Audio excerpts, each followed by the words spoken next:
Welcome to the Penny Bloom Podcast. Ain't another place that has got more bombast. Romp past your mom, dad's listening to Tomcats. Talking everything that make you sad. We don't want that. We're here to make you smile.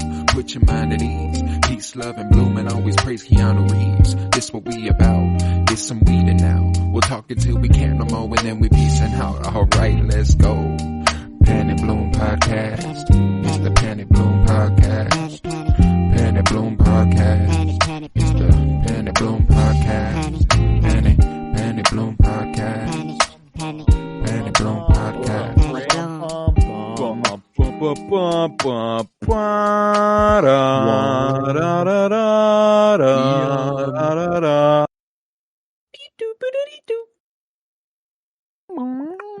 Hello, everybody, and welcome in to Winter is Blooming, our Game of Thrones rewatch podcast here on the Penny Bloom Podcast. Today is Season 3, Episode 3, Walk of Punishment, written by D&D, David Benioff and D.B. Weiss, directed by David Benioff. And I am Colton Robertson. I'm joined by Joseph George. What's up, homie? Oh, what up, what up? Always a pleasure to be here. Oh, and it's always a pleasure to have you. We are, it's crazy. I'm looking at the original premiere date, April 14th, 2013. It is 10 years ago, like almost just in a couple weeks. We're officially in the month of April now. That's and we're pretty close. Yeah, we're like April yeah, Fool, or April tomorrow. Yeah, wow, look at that. Damn close so, wow, to being just 10 years exactly. Off. Yeah. That's 10 crazy. years since Sex God Pod was born. The man himself was born today. Oh, dude. It was so... This episode is just packed full of so many like cool little things that you don't remember on the grand scheme of the show. But once you see him again, you're like, oh, dude, this is why this show is just so good. Like, we'll get into Pod. Because we got to let this man get his flowers. Oh, yeah. Big Dick Podrick, Sex God Pod. Yeah. That main pain, you know? Oh, dude. Yeah, he fucks. Pod fucks. There's no doubt about it. I don't know. I feel like, did we hit everywhere? I was trying to think we got 7 locations, which is the first time in a while that we've done that. I don't think there's a single storyline. No, Tywin, I think, would be like the only... Tywin was there at the beginning. Oh, I guess. Oh, yeah, he's in King's Landing now. Duh. I'm thinking that he's off in war and still. No, he's back at the castle. Yeah, because Tyrion does the whole dragging the chair around the table. And oh, that's right. Yeah. No, yeah, that's what was interesting about this episode is that like it's one that it doesn't happen a lot with Game of Thrones because it's a very intense show.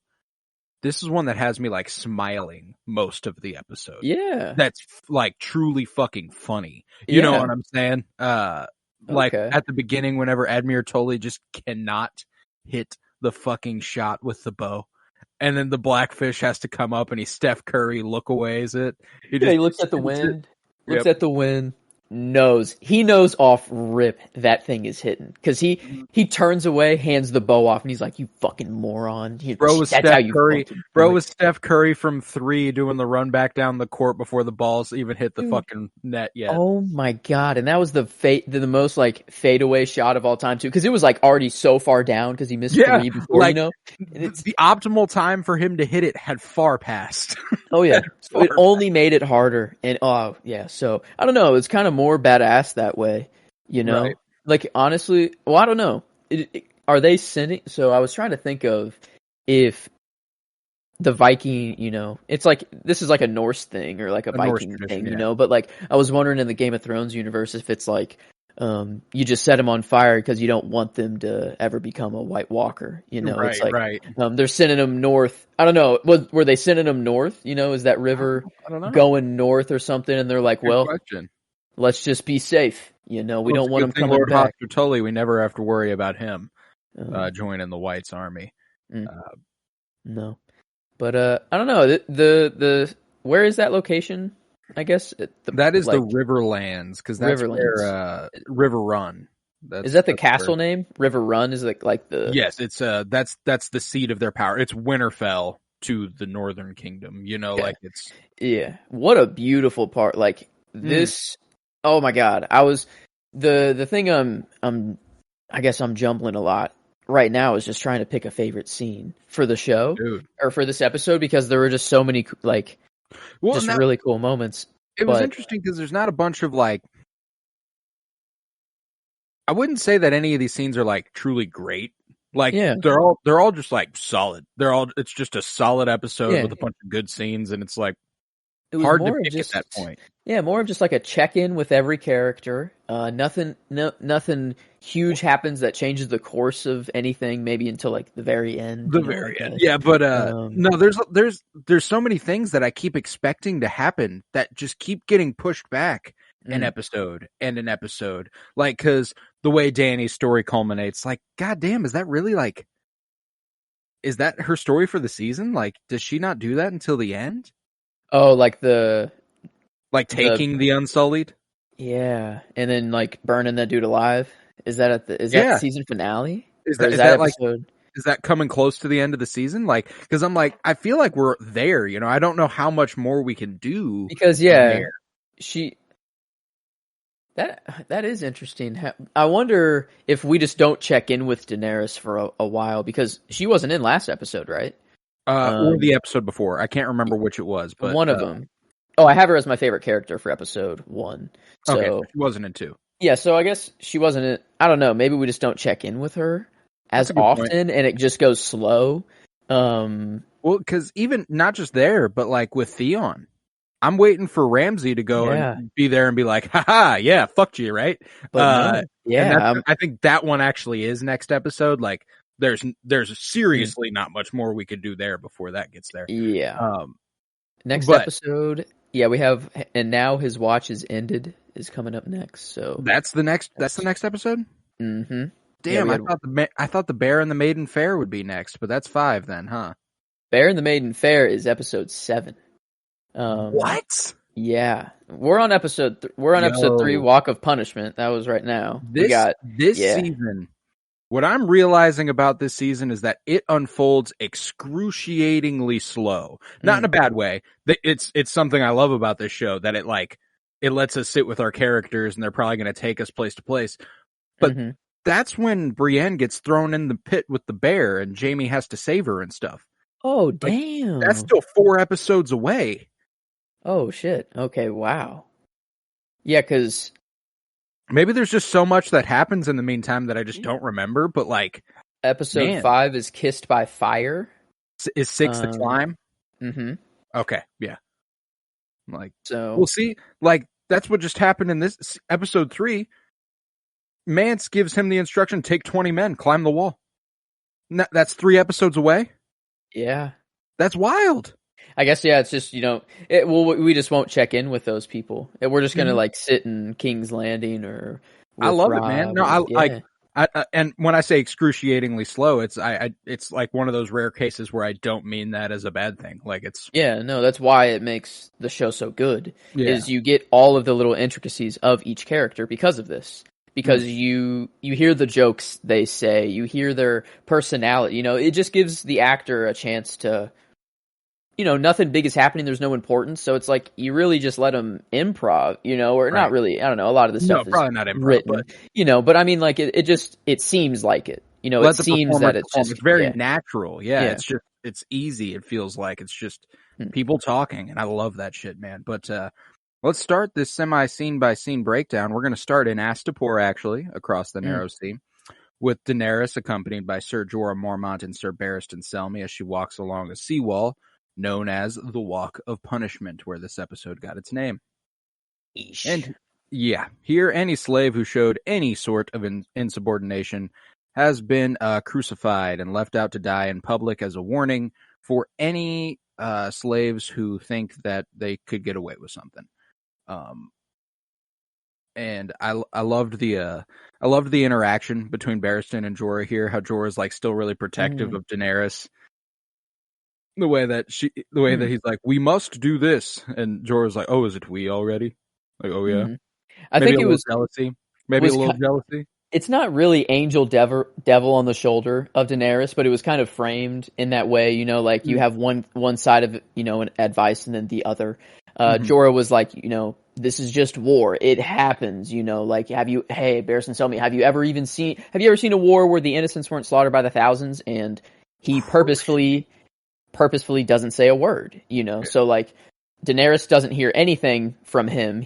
She only hears the side of like, it just has to happen. It's war. But Barristan and Daenerys kind of know it's like, well, the point of it is to try to keep that at a minimum. You that is the whole point. You don't want any. Jorah's like, if you want to keep it at a minimum, the Unsullied won't do that. I loved the way that he framed it. It's like, well, and it's just so, like, this conversation is just so wild, given the end of the show, what happens in King's Landing, because the Unsullied, they don't do anything until Daenerys starts burning people, and then they go ahead and they're always fighting Lannister men. I don't think they're ever out here just murdering civilians or anything.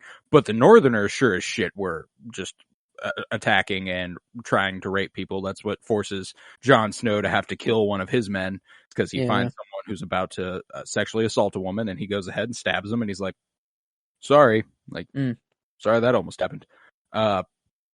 But like, just the instruction he gave to Daenerys here, like, for real though, like, if you don't want that to happen, if you want civilians to be safe, the Unsullied will not hurt them unless you tell them to, unless you give them that permission.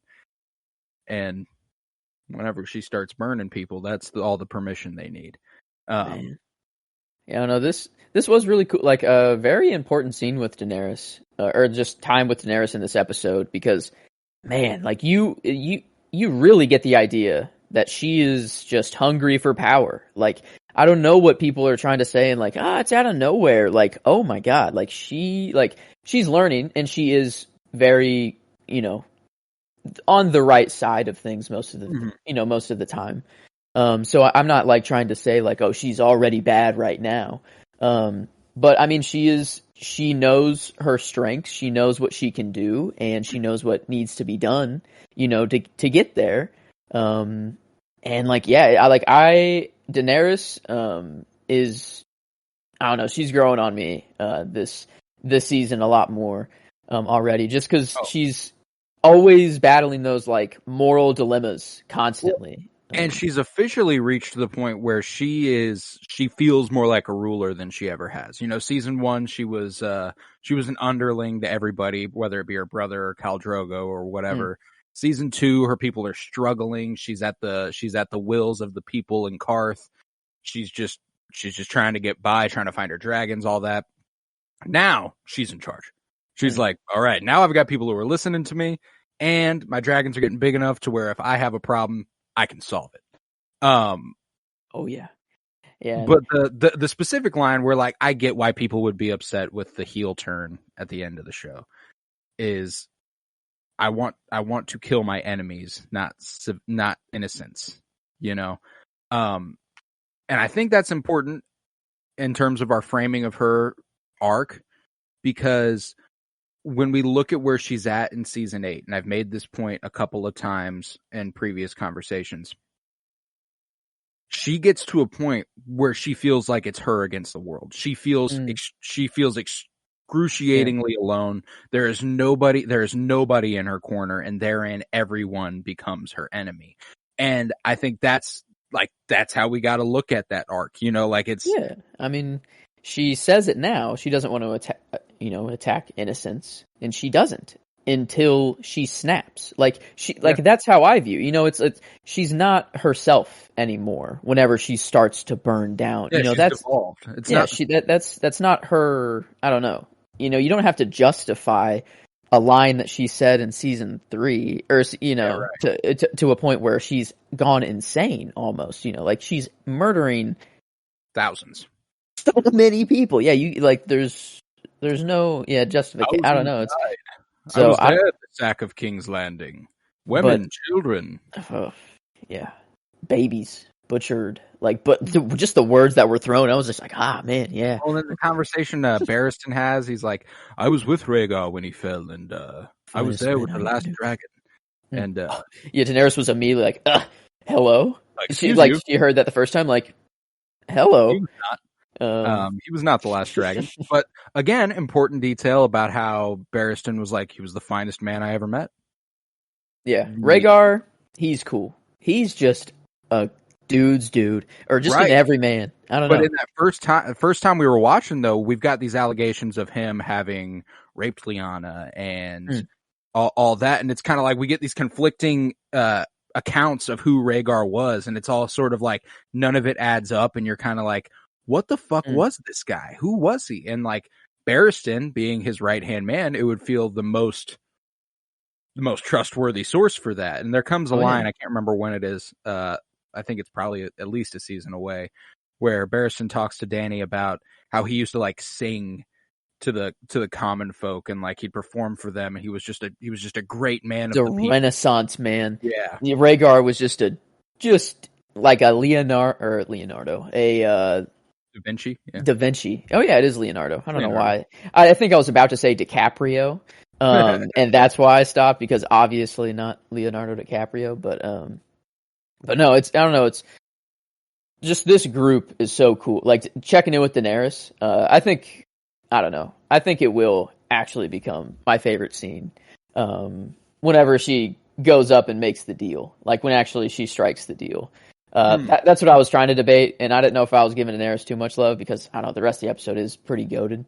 But no, this scene, it just knowing that she knows what what he's saying the whole time, like the whole everything about it. Yeah. And I don't know, I love it. Yeah, I'm putting the nail in the coffin. No, I dig that. But yeah, the only other stuff that happens in Astapor is that meeting with Kraznys. We're there. It's basically two scenes. Yeah. Daenerys speaks with Kraznys as he shows her his slave soldiers, the Unsullied, and he repeatedly insults and mocks Daenerys in his native tongue, leaving Missandei of Noth to clean up his crude and very insulting words into more respectful language. At one point, she pauses, wondering how to twist because like Kraznys isn't even thinking about the fact that she'll have to translate it. He's just talking to the dude next to him, and she's like, son of a bitch, I have to figure out how to make that work. Because he was just like, this slut doesn't know shit. And Dothraki, they smell like shit, and they're worthless more than pig feed, blah, blah, blah. He says they are probably not worth it. They're not worth the feed. We'll give you 3 for every one of them. I wonder how much she's actually making this deal, you know, like, because it didn't really seem that Kraznys, it didn't really seem like he was coming up with a lot of it. Right. He was just insulting the whole time. Pretty much. But man, once that dragon was on the table. Yeah, Dany demands all 8,000. She says she will trade a dragon for it. Jorah and Barristan both go, no, don't do that. Which they get reprimanded for when they leave. And when they leave, Daenerys insists that she'll take Missandei with her as a present. And that's where my line of the episode comes in, actually. Yes, Valar Morghulis. Yes, all men must die, but we are not men. Boom. Yeah, Daenerys is, she knows. She is just on that tier. She's a different tier. She knows her goal. She knows what she has. She knows that she can just say Dracarys right when that, she has this planned out. She has no worry that she's going to lose her dragon whatsoever. No, yeah, she already has the plan. So I don't know. She's just coming into her own very fast, and the braids are growing. There's just, I don't know, every episode the hair gets a little more detailed. And I guess, I don't know. Funny little detail about the linguistics of Game of Thrones. Valar Morghulis, all men must die. She says, yes, but we are not men. There's a detail later on when they decide to kind of fuck with the prince who was promised prophecy, where they say Valyrian has no gendered language, and if they say all men must die, they mean everybody. Oh. But it's about the prince or princess who was promised is more specifically what they're talking about in that moment. But Valar Morghulis, being Valyrian, also has the same connotation where it would mean all people must die, essentially.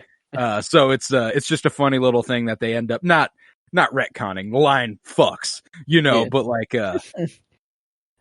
Well, and even if it doesn't, it's just in No. Daenerys' mind. No, it's a She bar. hears it It's that a way. bar. Yeah, it's just a bar. Yeah, I don't know. And I was confident you would take it, so I went with a different one. I was like, that's too undeniably a good line.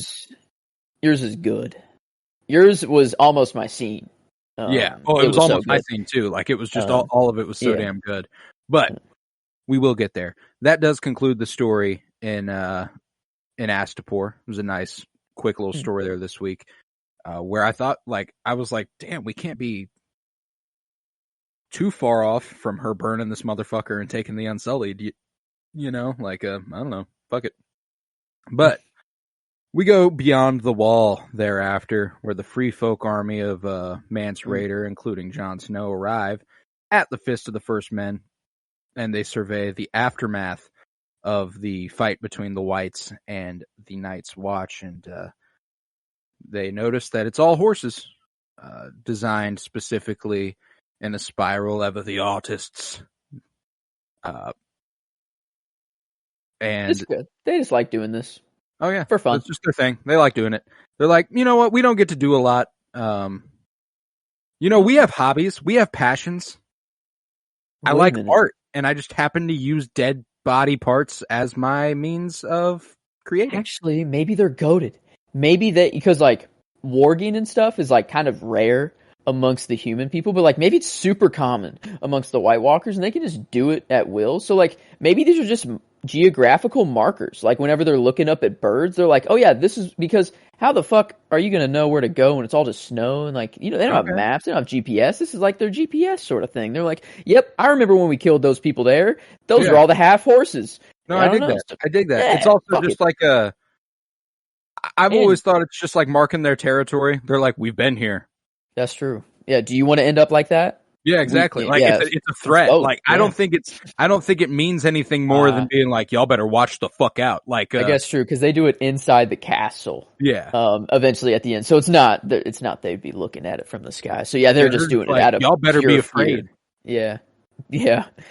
Okay. Which is hilarious. Yeah. They're just like an army of dead people isn't enough to be scared. We have to design things. And it does make them scarier. It does make it clear that they are threatening them, which is I guess it just makes them smart. It's not just an undead force that's just coming at you. It's they're not brainless. They're like, oh, they have thought behind it. They have strategy, Yeah. So, no. That's what the show's all about. It's an intimidation factor, But regardless, the way Egret's like, I thought you said there were crows here. And he's like, there were. And Mance looks at Jon and goes, you know what they are now, right? And he's like, yeah, I do. And I like the way that he admires Jorah Mormont. He's like, he's not an easy dude to kill, but he's in trouble, regardless of if he's a white or if he's alive. They're far away from home, he's gonna have a tough time. But Jon says that there were 300 men of the Night's Watch that were there, and he questions whether or not any of them might have been able to make it out, but nobody seems super confident about any of that.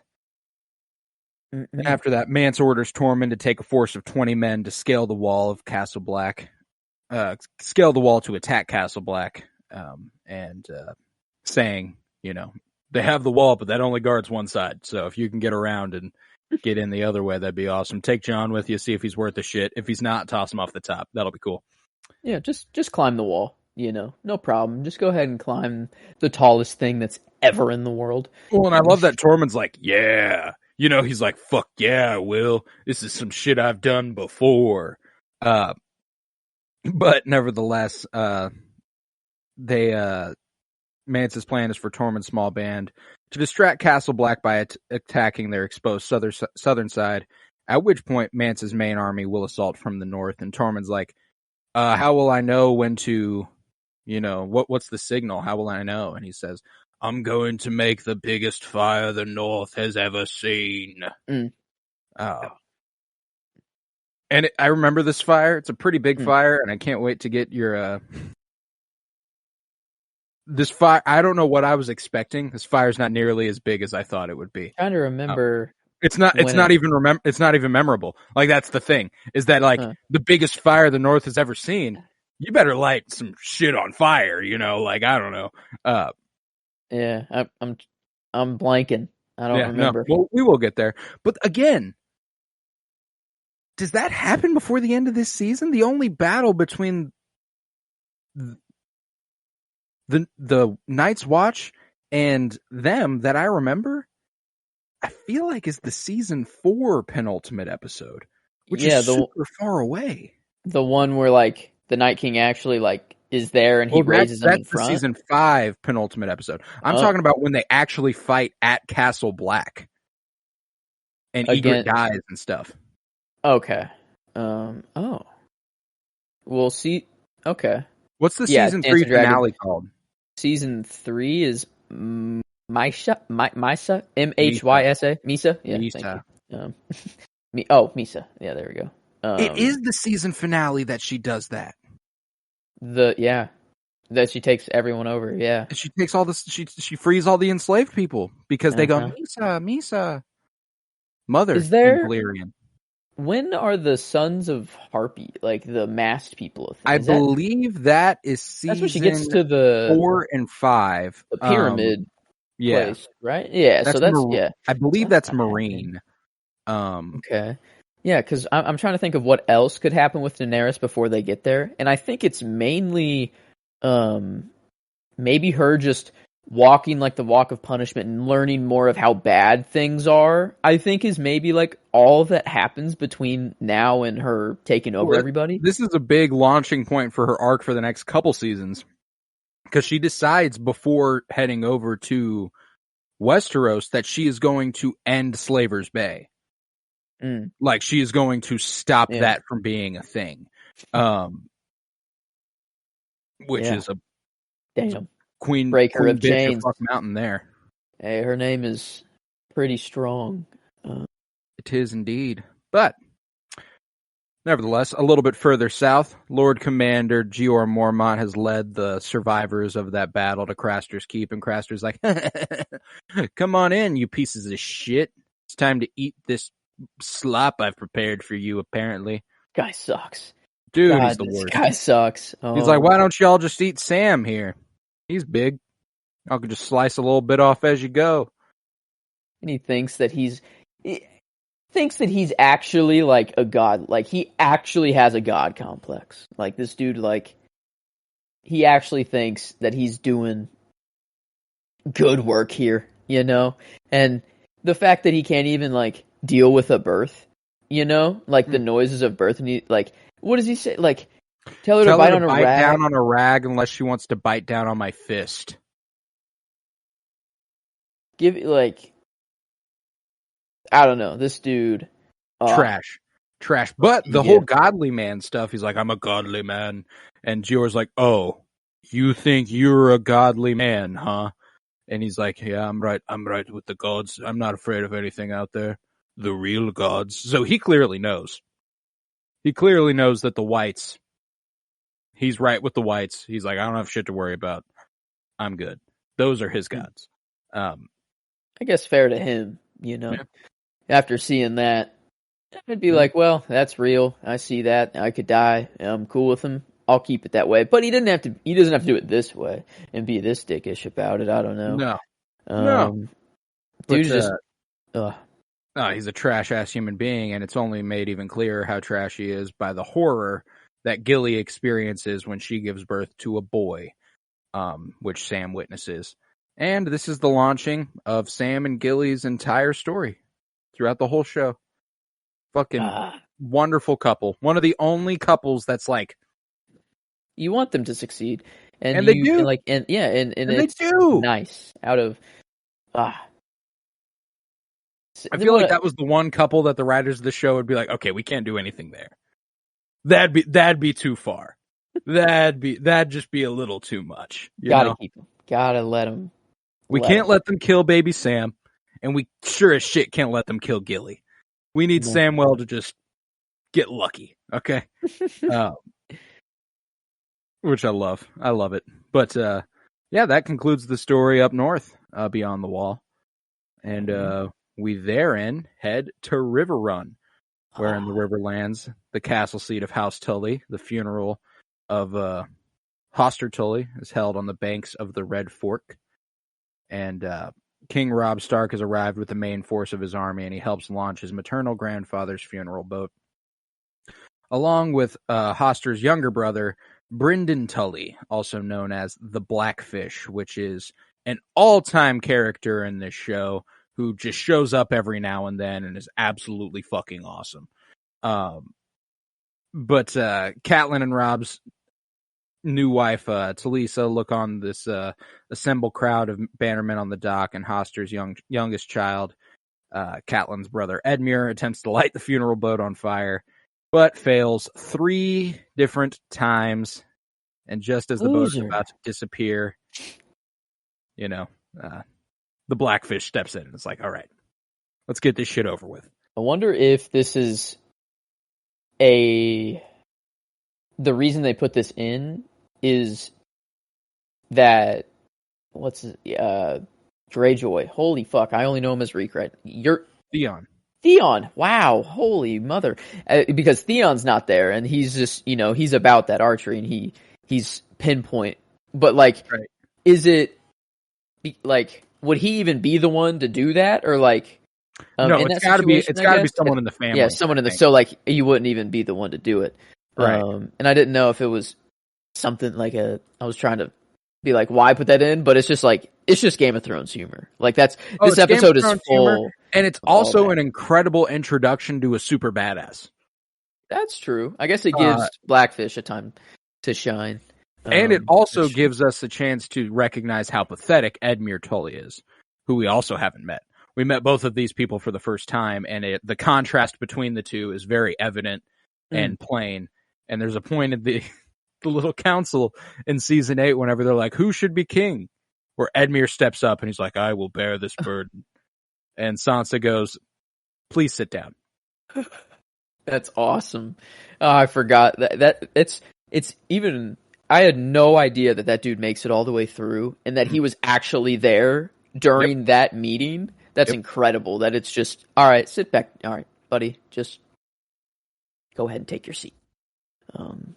But what's the joke behind... I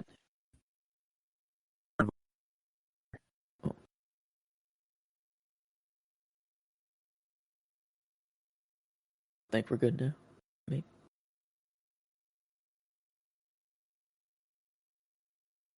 It's getting real bad on me. I don't know if you can hear me. I can hear you now. I got you now. That was the only so far in the episode that it's that bad. It's settling again. I imagine someone started a new episode of something. But I guess, what were you going to ask? The joke? Yeah, I was going to what's the joke behind the Blackfish's name and the reason he got the name the Blackfish? Well, because he is it's a play on black sheep, but Tully's house, their sigil is a fish, so he's the Blackfish. He doesn't fit in with the family. He was never. Okay, yeah, I see now. I didn't know if it referred to something that he did in his younger age, or some, I don't know, a thing that defined, I don't know, or I don't know, because it does seem to define him. He's like, they've been calling me the Blackfish for so long that nobody even knows my real name, and it's maybe there was something there. I think it was just to symbolize his shit relationship with his family. He's like, I see now. I see now. Now I feel like that's definitely it right now for sure, because his conversation that he has with Kat here, holy shit, this scene was so good. It got Michelle Fairley my performance nod. No one else is getting it this episode. No one else could top what she did this. I don't know. She this. I was struggling so much. I was about to give it almost a clean sweep, but then I saw you gave something. Yeah. But I will give the Blackfish the character nod here. I was close to that as well. I was because that was you are right about a character coming into an episode, and every time he shows up, he's just that cool dude. He is just a badass dude. In this episode, he's nothing but a badass, and you're the arrow. He's a badass, but he's also caring and empathetic towards Catelyn, which is really, really cool. Very clear-headed, yeah, and talk says exactly what needed to be said in the time. It was the way that he delivers the line that he's like, if it helps, what helps me is the idea that even at the worst, during the worst war possible, in most places around the world, absolutely nothing is happening. And so true. I know, I'm like, damn.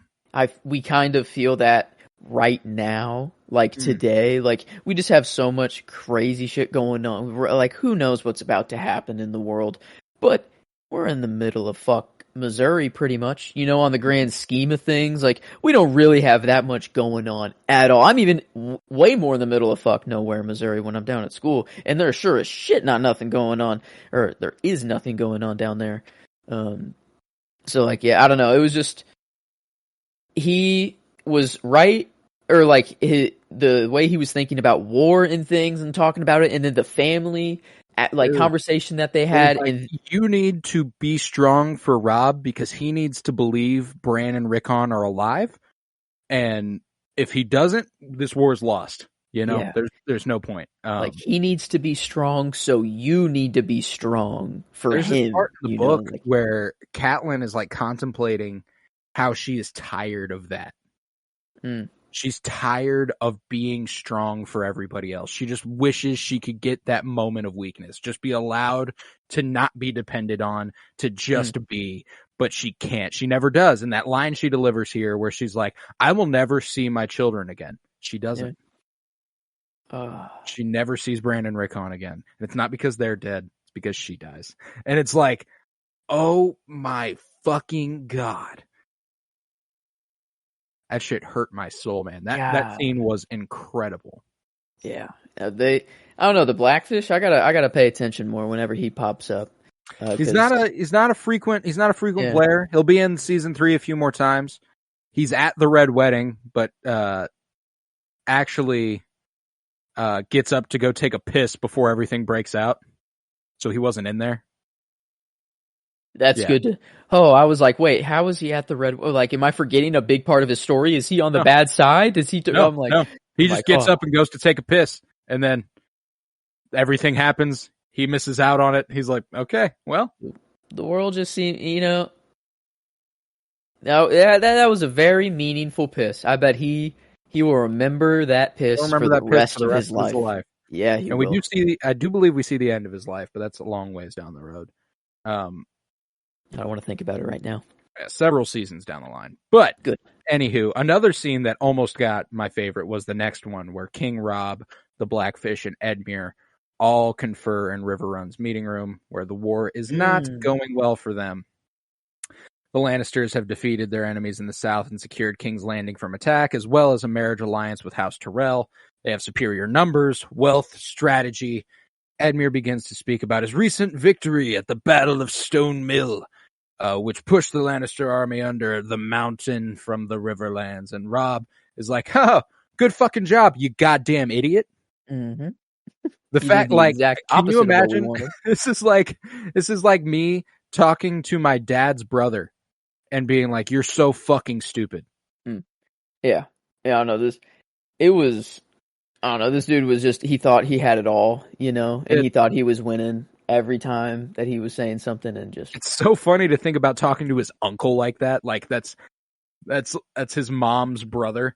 And he's like, you fucking idiot. You really fucked this for me. You know that? If you would have just been patient, I would have been able to tell you exactly what was going to happen. Instead, you acted out, you little bitch. He's like, we took a bunch of prisoners. And he's like, oh, have you noticed that I haven't even seated for my sisters? You think they're going to do it for some fucking Tywin's father's brother's son?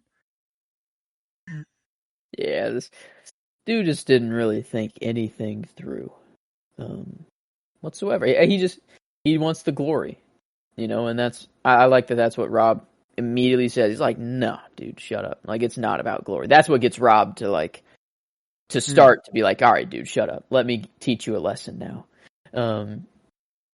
And yeah, I don't know. I see why he misses the arrows now. It's just to make this dude look pitiful. He's pathetic. Yeah. He's weak. Pathetic, yeah. But the way he's like, but for every man we lost, the Lannisters lost. He's like, I don't give a fuck. We need our men. Tywin does not. Mm-hmm. Yeah. Tywin is benefiting from this, pretty Big much. time. I guess a small victory for the Stark army, but a very small loss, right? For the Lannister army as well. So yeah, what a pathetic dude. This was definitely the best part of the episode in general. At large, the whole series in River Run is just incredible. Yeah, her looking out on the river, that shot too, and beautiful. I sat here every day waiting for my dad to come back, and then my boys must have done the same for me no. Fuck. Michelle Fairley. There's only one more scene in River Run, and it's another contender for me, but didn't quite get it. Talisa bandaging the wounds of the prisoners they have. Talking up her dude. Yeah. Features an actor who returns in a different role and in a much larger role. That's Tommen. That's what I was like. Hey, if they knew who they actually had here, they would. Maybe they would actually trade. Yeah, right. But right. not the yet. kid playing Martin Lannister is Tommen Baratheon. Yep. I don't know the kid's real name. Sorry, but yeah, same kid. And I love the way that is it true that the North eats the flesh of their enemies? And she's like, yeah, it's true. Dean Charles Chapman. Chapman? Charlie? I wonder if he's part of the Chaplin or Chapman. Oh, Chapman. Not Chaplin. Not Chaplin. Chapman. We've already discovered that Talisa, Una Chaplin, is a part of that family. Oh, whoa, that would have been even wilder if Tommen was also related to her and they were actually family. Whoa, that would have been nuts. Okay. Another Close. layer. One letter off. Well, that's kind of nuts. That is wild. That is wild. But she does say her husband doesn't eat children. And then she's like, well, unless it's a full moon. Is it a full moon tonight? And he says no. And she's like, you're safe. You're good. I just love the idea that they spread these horror stories about the North so that they are feared. I love that. Such a great idea. Got to hype up her man too. Exactly. That's every chance she can get. So fucking cute, dude. It's just going to hurt so fucking bad. It's going to hurt so fucking bad. We got time. We got time. There's a little bit more time. We can let it breathe.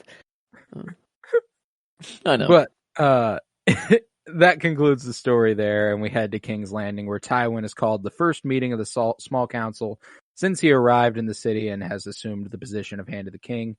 And he has the meeting place in a changed room next to his own quarters in the Tower of the Hand. He says it's a much more intimate table. The chairs, they're nicer, and it's much closer to the Tower of the Hand, so that's cool. Good for you, buddy.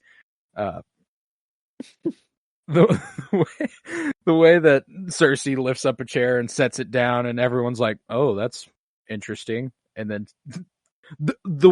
I almost picked Peter Dinklage for the performance of just because of this. Nothing that happens. The way his face looks, as soon as Cersei picks up her chair and moves it over, you can tell he's had an idea. And then the entire time he's dragging the chair, he is holding back laughter. He's like trying not to smile. He's like, I know this is so fucking funny right now. He's he thought he had a great fucking joke and he just couldn't keep it in. He had to do it. I gotta see it now. I gotta see because I didn't notice that. He's got a tiny, tiny smirk on his face. Oh, I see it now. That's the thing. These little, just Game of Thrones humor. He's just dragging a chair. That's all that's happening. But I love how even Littlefinger walks so fast to get the seat next to Tywin, and then Varys was he looked at him like, "Oh, okay, sure, dude, go ahead." Whatever. Everyone had a little reaction. In this scene. Later, how outstanding. I don't know. It just goes to show that they're worried about all these little things that don't matter at all instead of, the actual things they're supposed to be doing. They're more. What Tywin's there for. He's so let me get this straight. You guys, 3 of you, Cersei, Littlefinger, Varys, you have the most spies in the world. There's nobody with more spies than you three. None of you can locate Jaime. There's not a single fucking one of you who can figure out where he is. And they're like, well, we know Rob's up at his grandpa's funeral. He's like, I don't give a fuck. Where's Jaime? And they're like, oh, fuck. And then Tywin's like, all right, fuck it. Roose can keep Harrenhal. I loved the way that Varys like poked fun at Littlefinger. He was like, which would seem to make Roose Bolton the Lord of Harrenhal. Ironically enough. And Tywin's like, he can fucking keep it. The title is not enough, is enough to give Littlefinger the social standing to be suitor of Lady Lysa Arryn. And Littlefinger's like, oh, it should be a great one. Lady Lysa Arryn has always been quite taken with me. And everyone rolling their fucking eyes in the room. Yeah, like, okay, dude. Like, I don't know, like, this, everyone was just scheming on, like, everyone was just throwing shade everywhere. Like, and just the looks that were thrown, and, dude, like, it's crazy that, like, they have to just know their characters so well that, like, they have to know how they'd react to, like, these, you know, like, I don't know. The tactical move Tywin's making here by placing Littlefinger as the Lord of Harrenhal, marrying him to Lysa Arryn, it makes the Vale, which has previously been neutral, on their side, which is huge. They have a massive force. So it's like, all of a sudden, the war has really changed if Littlefinger gets married in time. I didn't think of that. Yeah, like it's a big fucking deal. Okay, but, yeah, true. Nevertheless, Tyrion points out that if Baelish departs for the Vale, then there's no Master of Coin. And Tywin's like, perfect, you got this. And he's like, are you fucking kidding me? A lifetime of egregious wealth has not taught me much about managing money. And I love the way Pycelle was like, ha, yes, you little bitch. Yeah, any chance anyone can get to throw shade, they do it. Like, it's just a little roast session. Was honestly what this small everyone council being passive aggressive in the small council meeting. Outstanding. But Cersei makes it clear that this promotion is really intended to give him an opportunity to make mistakes he will be blamed for. She's like, oh, it's a good thing you have this. Now we can actually blame shit on you. You know? Now we have reason to be pissed at you instead of just being generally angry that you were ever born. Damn. Man. Poor Tyrion. Right, man. Does he do well as Master of Coin? I think he does surprisingly well. Yeah, like that's the thing about Tyrion. He just keeps doing good work and everyone's always like, God fucking damn it. Why can't you fuck up? We want to hate you so bad. Dude, just fuck up one time, dude. You're too good at everything. We hate you so much. We just want a reason to. But after the meeting, Tyrion, Podrick Payne, and Sir Bronn drop by Littlefinger's office in his brothel, where Podrick can't seem to take his eyes off of Roz's big old titties. And Littlefinger says it was the safest place to keep such records, where all those books were that Tyrion was coming to pick up. And he's like, oh, safe, huh? Not safe for bastards. Am I right? Oof. Yeah. Yeah. Yeah. I was like, ooh. That did happen. Crazy stray. But Baelish says he hopes Tyrion does well in the position as he owes him for securing the release of Roz after Cersei arrested her. And he's like, now why would she think that you and Roz were in an intimate relationship? He's like, well, we did fuck once. And Littlefinger's like, I know that. Mm-hmm. But why would she think that? And he's like, there's no answer there. And he says it was just a misunderstanding. And Tyrion and Bronn then lead Pod into the next room where he says, you know, Pod, I've been thinking about what I can do to pay you back for the 10, everything you've done for me is well above and beyond. You shouldn't have done as much as you have as a squire for me, and I appreciate it greatly. So, Pod, have you ever been with a woman? No. This is my man's first time. Yeah. And he's out here like that. Mm-hmm. He's out here like that. But Tyrion says this is your reward, and he walks through showing off a plethora of women. Mari, Jenna, and Kayla, one of only 4 women in the world who can perform a Miranese knot. and she shows off quite a bit in her flexibility. I was like, the way Podrick just like his jaw drops, he's like, he just doesn't know what to think right now. He's going through a roller coaster of emotions, and this dude he owned it. I mean, I want to know the details. It makes I need to. Interestingly enough, the chick who plays the one who can perform the Miranese knot, her real name is Pixie Lynott. Lay Knot, Knot. So there might have been a little reference to the actual name that she has, which is wow. Cool. She was born for that. This is what she was made for. Her picture on the fandom website when I clicked on it was her doing that.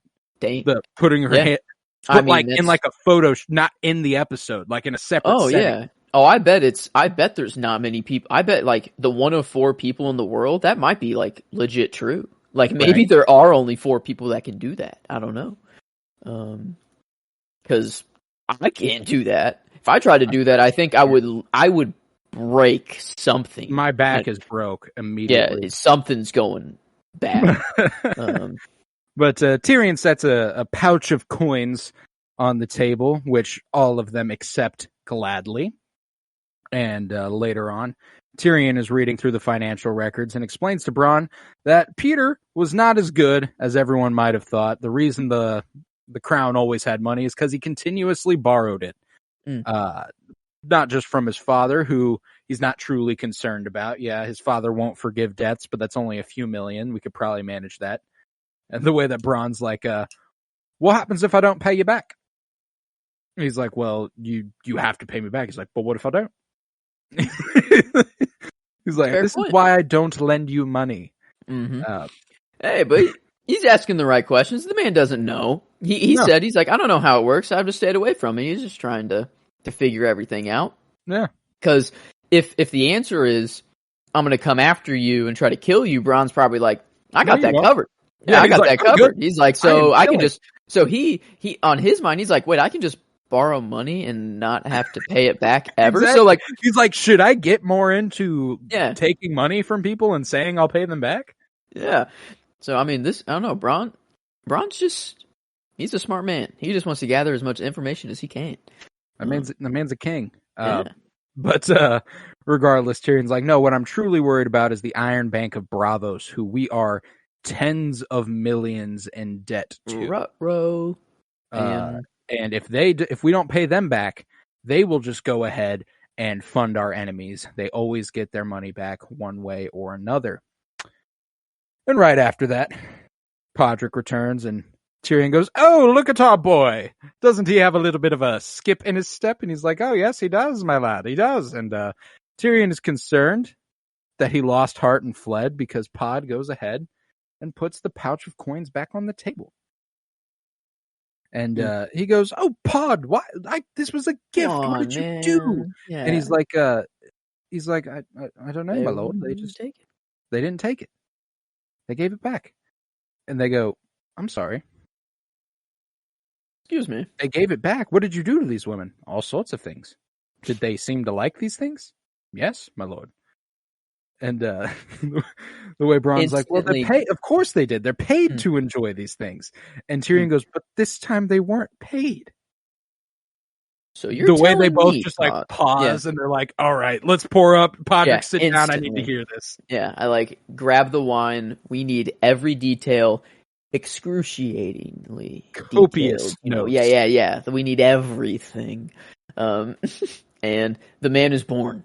The God Pod himself. Sex God Pod. Big Dick Podrick. Got that God Rod Pod. God Rod Pod.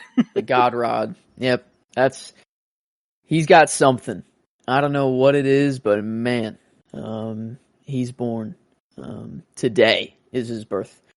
Given I don't know, maybe he's Podrick pain. Yeah, maybe he's always had it in him, you know? I guess he's the way that Jon was the prince who was promised, but the lesser known prophecy is the prince who was promised to fuck, and that's Podrick Payne. Yeah, This is the prophecy I care more about. This is the one side I of the always universe. wanted to see fulfilled. Yeah. And, I don't know. That's the thing, is that even they could have gone much more into detail and stuff. I think it was actually handled sort of very well for Game of Thrones. Yeah. No, but that's the thing, is that like there's nothing that he could have said that would have fulfilled like some insurmountable, like, no fucking way sort of thing. Like, no, he's just that good at sex. There's nothing to it. He's just like, yep, that's it. And they don't want to give away his secrets. It's a mystery. This man has mystical levels of fucking, like he's otherworldly. What other show? What show is that just a side character? Right. The God Rod, The God Rod Pod. Wow. Big Dick Podrick. Man. King should have fucked Mountain. But that concludes the story in King's Landing, and we head to Dragonstone, one of our last 3 locations on the journey. Speaking of, Podrick was my favorite character of the episode. Forgot to mention that. Hell yeah. Podrick was my favorite character of the episode for all the reasons we just said. Pod and Blackfish. What a unexpected. That's a good duo. Yeah, that's sick. Okay. So but we're heading to Stannis? Dragonstone. Yeah, Stannis. Yeah. Speaking with Melisandre as she prepares to depart by the boat, and he is worried that his enemies think he is defeated and they're laughing at him, and that now she is abandoning him. Yeah, baby, don't go. I want to fuck. And she assures him, that she still thinks he is the Lord's chosen, but she must travel to obtain something vital for the cause. And Stannis says, I want you. More importantly, I want Joffrey and Robb dead, though. Is there any chance you can do that? Any chance you can make me another shadow, baby? I know it just seems that Stannis is real horny and he wants it, but like Melisandre actually drops kind of a line that is kind of interesting, saying that he's like, give me another son. And then she says, that would kill you. It would kill you. Like, what does that mean? Yeah, right. So I'm assuming whenever they fuck the first time, whenever they're fucking, she's like drawing like something out of him. Force. Yeah, like, and it's like the king's blood, because it is king's blood, and like that's an important thing, whatever. But then like I don't know, like actually taking like some of his life force, because he does seem weaker, but he thinks it's due to the battle and everything. But like maybe it's because of that, and I don't know. I've never caught these things before, No, right. Not in the way that she's your fire burns low, like yeah, like yeah. She just there's also the funnier perspective where it could be like, it's like you don't have it in you. He can't get it up right now. You can't get it up. There's no way. Like Melisandre's, I guess she's been around the block. She has. She's like 200, 300. Who knows? But the whole conversation here about how he wants Joffrey and Robb dead, and they're going to need King's blood to do it. And she's like, "You are not. There are others with blood in their veins. That is yours." And we're assuming that's King Robert's bastard children, and more specifically, Gendry Baratheon, if you recall where the story goes. Yes. And most importantly, the way that this arc goes. Season 3, Episode 3. Both Robb and Joffrey are dead by Season 4, Episode 2. They're dead within the next 10 episodes. They conduct that ritual, and they say they want Joffrey and Robb dead before either of them die. With Gendry's blood. There's just like a ton of evidence in the corner of the Lord of Light existing. Oh. Yeah. Yeah. I mean, okay. We've seen Melisandre do some things that she lit every Dothraki sword on fire. She can just do that. She is pretty much immortal, I guess, with the necklace. Shout out to that ruby. Yeah, whatever's in there. So there is something there. She made a dark bed. Yeah, like that's real. And that's real. That's real as fuck. Yeah, I don't know. I was there. I saw it. Yeah. So I think it's maybe that's like the grander story that George R. R. Martin's waiting to unveil is like this is actually the big players. You know, it's the Lord of Light versus the fucking Drowned God versus right or whatever. It's everybody up top. Um, After that, we do head to the north in an undisclosed location where Theon Greyjoy escapes from the dungeon with the help of a young man who gives him a horse and tells him to ride east. Theon's like, "Thank you. I will make you a Lord of the Iron Islands for this." He's like, "We're not in the Iron Islands." And Theon's like, "What the fuck? Where are we? Where am I right now? What the fuck is going on?" And as he rides, he is chased down and hunted by his captors in a prolonged chase. Ultimately, his pursuers split into two groups and trap him between them, and he's knocked off his horse with a flail. Theon's captors pin him to the ground, pull down his pants, and the leader declares that he intends to fuck him into the dirt. Thank fucking God that doesn't happen. Yeah. Theon, I know he eventually goes through a lot. This single act would have been equally as bad as everything else he goes through. Mm-hmm. Yeah. Torture is on your own, you know, and it does suck. Like, that's, I don't know. This in and of itself would be torture. Yeah. Like, it's and it's still, it's like, does Ramsay, he just know, like, this dude is just so, like, was this his goal? Like, he knew that these people would, like, where are these people of House? Yeah, they're of House Bolton. They know who Ramsay is, at least, because the people of House Bolton are sick fucks. Like, so they're hunting for sport. Like, Ramsay released him, and they like knew. Yeah. And then so he's like, "All right, so go hunt him for sport." And then Ramsay just made the decision on himself to kill. These men. Didn't tell them he was going to do that, because like he shoots him through the back with the arrow and he goes, "You little bastard!" Mm-hmm. And that's a little hint, because we don't yet know that he's Ramsay Bolton or Ramsay Snow. You little bastard. That's who he is. He is a little bastard. Okay. This is clearing up more now, but yeah, the way that, dude, just, and again, I thought we were going to get him taking him back and being like, "Nope. Haha, I'm drawing fucking that out Ramsay." even more. Nope. I mean, that kill shot though, like, that was, I mean, it was, who said it in maybe the Hound or something like that. Maybe it comes later, like a bow, a coward's weapon. You know, from range, I like to be up close and personal. But then you get Ramsay literally looking a man in the eyes, and then boom! Like, I was like, damn, that's was personal. Point. I didn't even think about that connection. That's exactly what they were doing with this episode. Like that was a execution. Like, that's I don't know. That was just weird. Like, with a bow, that's different. Yeah. I don't know. That's the way it fires with such fucking speed, and then it just like it slows down. Like, it's so bizarre to see that. Oh, yeah. It's not brain splattering or just like an instant fall over. It's just a sleek through. Just damn, fucking horrifying. But after that, we head to the Riverlands, where at the end of the crossroads in the Riverlands, Arya, Gendry, and Hot Pie are still in the company of the Brotherhood Without Banners, who are preparing to take off. And Gendry is finished fixing a steel breastplate, which Thoros puts on, and Arya asks him, "Why the fuck are you helping them? We're prisoners of theirs." And Thoros is like, "You are not prisoners. Again, you can leave if you want to. We're just advising you that you shouldn't. Like, we're not killing you. There are certainly people out there who want to kill Ned Stark's daughter. That's just a guarantee." Pretty cool, Arya, dude. Pretty chill. This dude's chill. I like Thoros. He's a good dude. But Arya notices that they are loading the Hound into a prisoner cart. So she walks over and is like, "You remember the last time you were at the end of the crossroads?"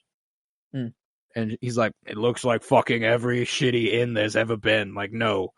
That's where he killed the butcher's boy in season 1, episode 2. Yeah. Okay. I see why now. Because I was kind of lost there. I'm like, what was the last time? Like, I was kind of thinking, I don't know, I was a little... Okay. That is a 2 seasons ago callback. Like, that is season 1, episode 2 that happens. Yeah. Which is forever ago.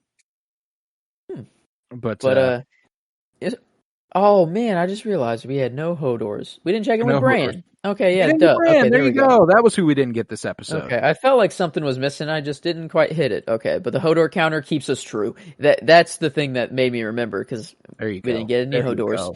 And I guess Arya kind of killed that the wolf, the bread wolf, the hot pie's bread wolf. I'll put that in there. The bread wolf. Put something in there, I guess. As they get ready to leave, Hot Pie is like, "I'm staying," and he's like, "They're like, what the fuck?" He's like, "Well, I baked some bread for the innkeeper, and she really liked it, and she said that she was going to keep me in exchange for all the free meals." It's Podrick. I started cooking for them, and they just liked it so much that they're just going to keep me here for free if I just keep cooking for them. That's his set. He's just the god chef. Yeah. Hot Pie is the god. You know, the prince who was promised to bake. So many bad. We got the Blackfish, Podrick, and Hot Pie. Give him his flowers. Yeah, fuck yeah. Hot Pie deserved it. And this goodbye was so sweet. You know, this was another one that made me smile ear to ear. Like whenever he like gives it to her, and she's like, "What is it?" And he's like, "It's a wolf." And Gendry like holds back laughter, and she looks at it, and she's like, "This is cool. Thank you." That's the tail. Yeah. Yeah. Oh, okay. But I don't know. That's Pie. It's very good. And that he's just standing there like smiling. I loved it. I was like, you know what? Thank God. Hot Pie got a happy ending. He's just baking somewhere. Hell Thank you. I love it. If you've ever cooked for someone too, it is the best thing to hear that it's good. Whenever you see them eat it and then they say, "Oh wow, it's like it's a different feeling." And like and like the look on Hot Pie's face, like when it was just like he was like, "Oh, that wasn't really the goodbye I wanted. It was a little weird. I don't know." But then she's like, "It's real," and then he just gets full of joy and yeah. So and I love it, like it was like a far pan out too, where like he's just standing in the door of the inn. It's like it felt like a true like that's it. Goodbye. We'll never see Hot Pie again. He's just happy, you know? And we do see him like one more time, but nothing happens to him. It's just a nice little stop by. Nice.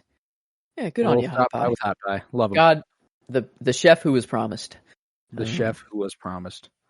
But somewhere else in the Riverlands, Jaime Lannister and Brienne of Tarth have been taken captive by Locke, who is part of a detachment from House Bolton.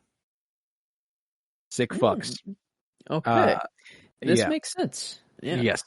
Yes, it does. As they ride along, the men sing a rousing chorus of "The Bear and the Maiden Fair." Great song, by the way. I love a shanty.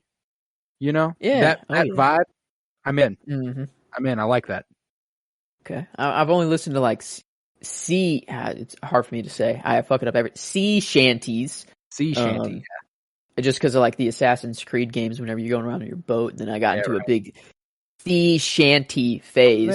From here to there, black and brown and covered in hair. He smelled like girl from summer air. There's not bear, the maiden fair.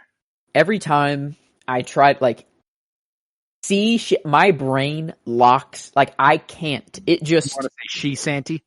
I know it is incredibly hard for my brain to even compute. Even like I don't everything like I have to stop everything to say I can't. I just can't do it. No, like sometimes I just can't do it. I don't. I love that. I don't know why, but like my Assassin's Creed, like that's the thing. I wanted to talk about it so much to like just because of my Assassin's Creed phase, but I just could never do it because I can't say that phrase. Can't say that word.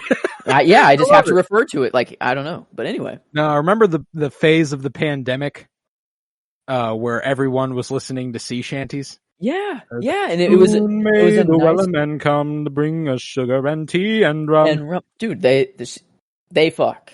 They fuck. That genre of music fucks. I have to refer to it as something that I can't, every time. But, the music genre that was promised. Shanties. Yes. They're tied up back to back on one of the horses, Jaime and Brienne here, and Jaime warns her that when they make camp tonight, she will be sexually assaulted more than once, and his honest advice is to not fight and to just think of Renly. And she's like, "You are a goddamn moron. You know that? You're a piece of shit fuckface, and I hate you." Jaime's stance on sexual assault, a little jarring. especially given that he does sexually assault his sister later on. Some things are unforgivable for Jaime, and that's one of them. Have a tough time with that.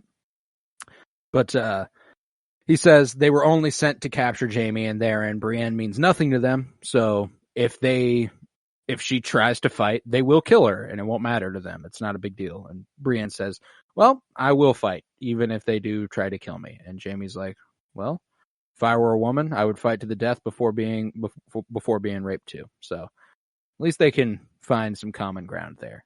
But later that night, Locke's men make camp and do indeed drag Brienne, kicking and screaming, into the bushes to sexually assault her. And this was, I was very, very close to picking Gwendolyn Christie as Brienne of Tarth as my performance. Not for the screaming, but like in a little bit. She knows what's happening to Jaime before Jaime does. And the way she's looking at him like, nope. Like you are getting lulled into comfort, and they are going to do something to you. I know that for sure. She's got like tears in her eyes. God, it's just that they're so twisted. They're disgusting. Well, and like the way they lull, they're like they give you hope. They make you feel like you're comfortable, and then they're like, now we're gonna really fuck your life up. Okay, like all of them are like that. What the fuck? What the fuck are they teaching in House of Bolton? I don't know. I don't know, but it's wrong. But the focus on his hand though, the whole time before he's sitting in the tree, his hand is there, and it's like it's very dark, and there's not many things that you can see in color. Like in that shot, it's like the tree, his clothes are all dark, his face is even like muddied, and like his hair is dark. So like everything's dark, but like the only things that are like reflective, like in the shot, is like his hand, and like it's just. You see it so clearly, and he's holding it so perfectly still, and in the way that like he eventually gets like it replaced. And I don't know, I was watching the episode, and I'm like, wait a minute, I'm like, does it happen right now? I'm like, I kind of forgot how he lost his hand, but I'm like, yeah, I guess this is around the time, or it sounds about right. And then they're like focusing on it a little more, and I'm like, okay, yep, okay, this here whole it comes. Thing is my favorite scene from the beginning of when they make camp. Whenever he like starts to be like, she's the sole heir of Lord Selwyn Tarth, the Sapphire Isle. You know why they call it that? Is because they got so many fucking sapphires. It'll pay you extremely well, and so will my father if you just let us go. And tiring of Jaime's frequent attempts to bribe him into turning over to the Lannister side, Locke decides, you know what? Yeah, let's free you. Let's go ahead and take the chains off. You want a meal? You want a meal? Yeah. Let's go get you some food. Is this a good table? You cool with that? Yeah, cool. All right, now we're gonna chop your fucking hand off. Get down. He gets down there, and Locke's like, "Oh, your fucking father.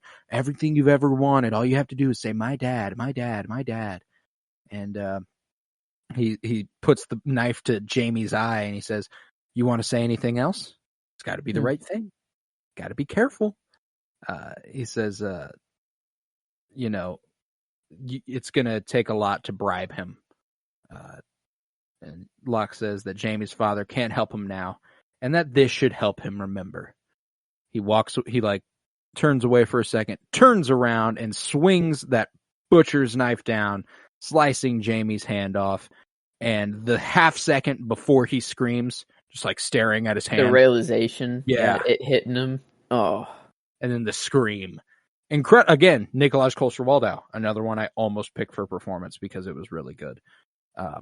But that concluded the episode for us. Man, it was a nice, easy, just enjoy, like, smiling episode. You were just smiling up until, pretty much the end, I guess. Or Daenerys. Wasn't really happy with Daenerys. It's a little happy because you know how it goes. You know this dude's about to get it eventually, and she's but no, Gendry, Arya, and Hot Pie, fucking Podrick, all that shit. Like, I'm happy.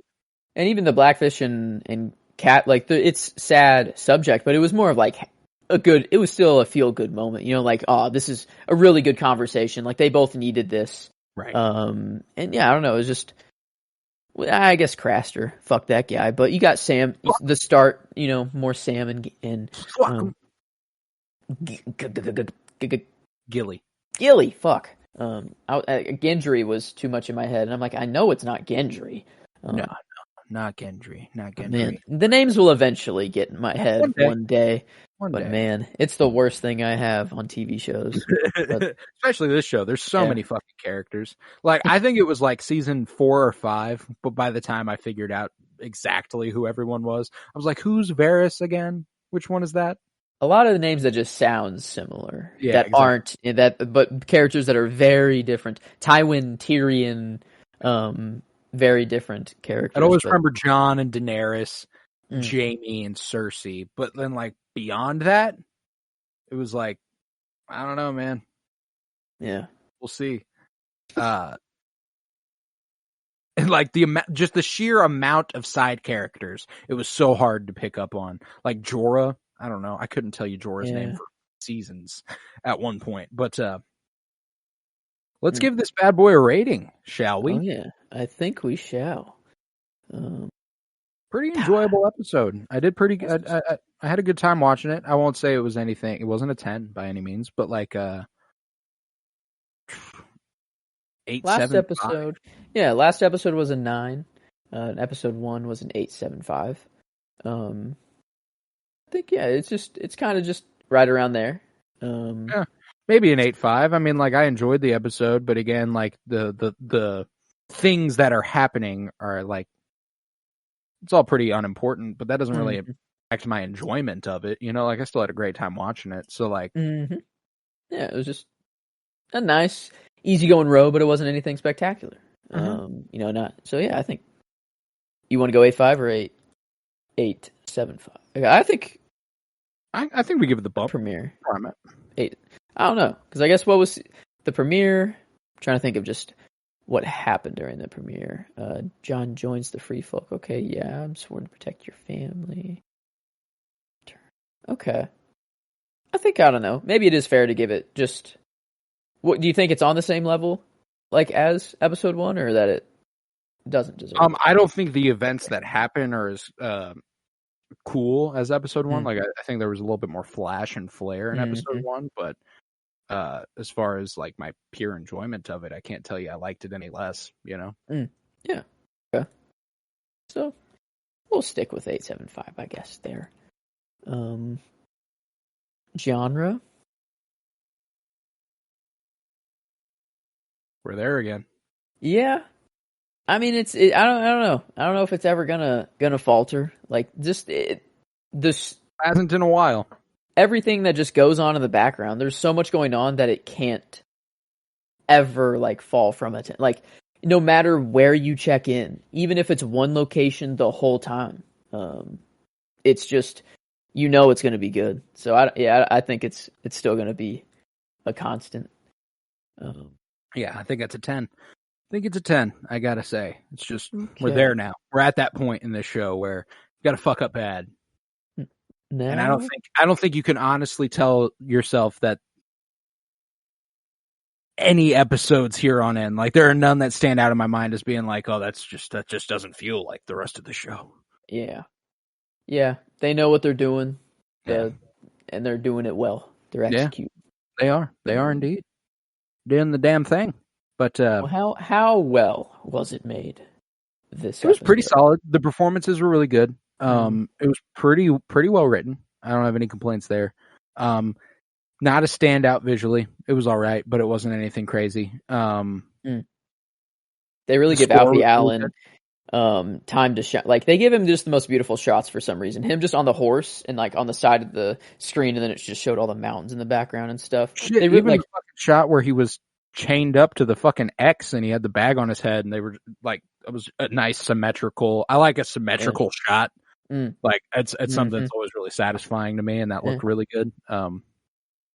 We gave the previous 2 episodes a 9, and I don't think it's quite the last 2 episodes. So either maybe I'd say like 8. Maybe is kind of where I'm at, like 8 or 8.25. Yeah, that's where I'm at. So I think we give it an 8 because, like, I think that the story was good, but again, we didn't like. I told you, like, there were a lot of things that happened where I'm like, oh, given that we know where the story goes, yeah, it gives us the benefit of knowing when they could have wrapped something up. that's true.